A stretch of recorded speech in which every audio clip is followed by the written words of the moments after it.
Caroling for Cash, Chapter 9, Doomstrike's Revenge.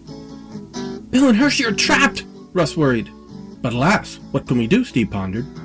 We could call Michelle's dad, Frank said. That was apparently ignored. But then Frank said, what if we steal Chris's car?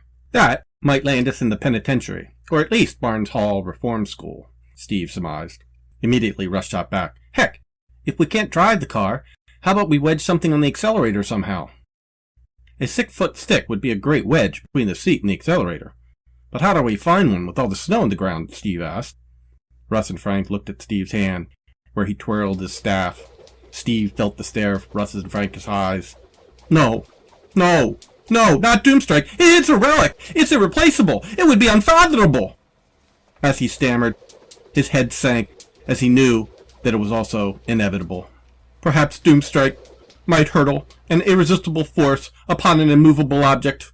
I will yield my staff, sacrifice my sacred staff, Doomstrike, as a wedge upon the accelerator, and thus utilizing the necessary diversion without exposing ourselves to the hazards of retribution, Steve proclaimed.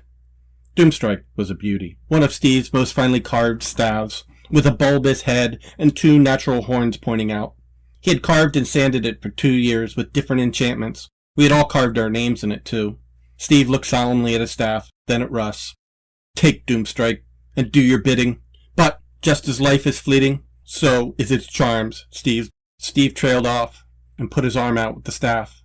Russ took the staff and crawled to the empty car, just as Stefan and Scott grabbed me on the other side of the road. Russ pulled the emergency brake as hard as he possibly could. Then he jammed Doomstrike between the back of the seat and the gas pedal. The car roared as the back tires squealed with acceleration, but the front tires were locked by the emergency brake.